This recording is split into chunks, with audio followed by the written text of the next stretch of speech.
Sebelum kita mempelajari gerak parabola, kita akan mempelajari dulu tentang perpaduan dua gerak lurus beraturan, di mana pada waktu kita kelas 1, gerak lurus itu hanya mempelajari gerak pada lintasan lurus atau geraknya satu dimensi ya. Jadi kadang-kadang dia bergeraknya ke kanan atau dia bergeraknya ke sumbu Y atau ke sumbu X saja.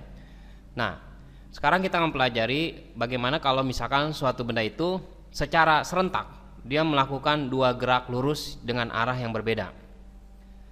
Perpaduan dari kedua gerak lurus dengan arah yang berbeda itu menghasilkan gerak pada suatu bidang datar atau yang kita sebut gerak dua dimensi. Misalkan di sini kita berdiri sebagai pengamat yang ada di dermaga kapal ya, di sini diam, dan di sini ada sebuah kapal yang bergerak dengan kecepatannya misalkan V1. Dan ini ada orang di atas kapal yang melakukan geraknya misalnya ke sana, melakukan V2. Jadi kalau kita gambarkan di sini pergerakannya, karena dia kapalnya bergerak ke kanan, kita misalkan ini menempuh jaraknya misalkan namakan S1.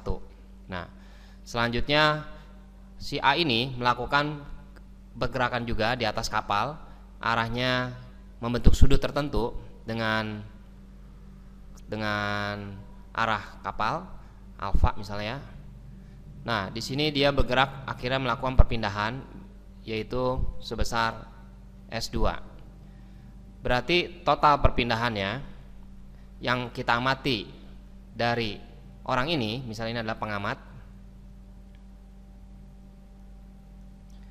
yaitu S ini sama dengan S1 ditambah S2. Nah, untuk gambar grafiknya seperti ini, maka kita bisa menyebutkan S itu sama dengan S1 ditambah S2. Kalau kita jabarkan rumusnya, S itu artinya adalah V dikali T ya. Rumus jarak adalah atau perpindahan adalah V kali T, kecepatan dikali waktu. Tapi karena ini adalah kecepatannya si kapal, berarti kita misalkan V1 juga ditambah dengan V2 dikali dengan T. Kenapa waktunya sama? Karena dia melakukan gerak yang berbarengan atau serentak. Nah, oleh karena itu secara matematika kita bisa buat V1 ditambah V2 dikali dengan T. Itu sama dengan S-nya. Dari sini kita bisa melihat bahwa resultan dari kecepatan yaitu V itu sama dengan V1 ditambah V2. Ini adalah kecepatan resultannya.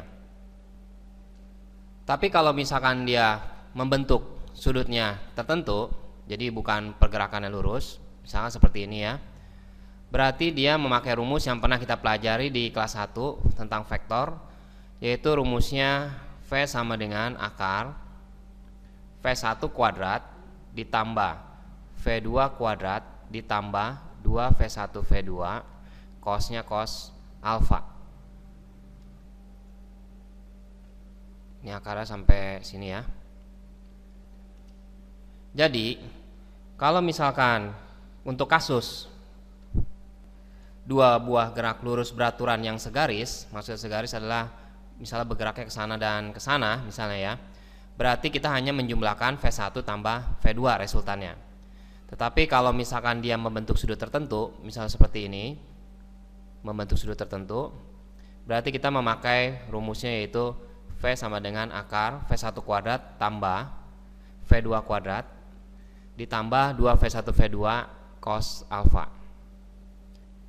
Dan harus yang mesti diperhatikan, karena kecepatan termasuk besaran vektor, yaitu memiliki besaran arah, apabila dia bergeraknya untuk kasus yang bergerak searah, contohnya ini V sama V1 tambah V2, apabila V2 nya bergeraknya berlawanan dengan arah V1, berarti kita harus menambahkan tandanya adalah minus. Jadi apabila V1 nya ini bergerak berlawanan arah dengan V1 kita anggap kecepatannya positif dan V2 kita anggap kecepatannya negatif nilainya. Kita sudah membuktikan bahwa ini adalah vektor S1 di sini adalah S2, dan inilah total perpindahannya yaitu S kita namakan. Berarti S sama dengan S1 ditambah S2, di mana S1 itu adalah V1 dikali T dan S2 adalah V2 kali T. Berarti ini adalah V1 ditambah V2 dikali T. Nah, ini adalah total dari V. Ya, karena rumus S di sini kita tahu rumus S adalah V dikali T. Nah, V-nya di sini yaitu gabungan dari V1 tambah V2. V sama dengan V1 ditambah V2. Artinya, kalau kita membuat vektor yang sama dengan ini, tapi kita membuatnya ini adalah V1, ini adalah V2, dan ini adalah V. Kesimpulannya bahwa gerak lurus beraturan boleh dianggap sebagai dua gerak lurus beraturan yang bergerak bersamaan, ya.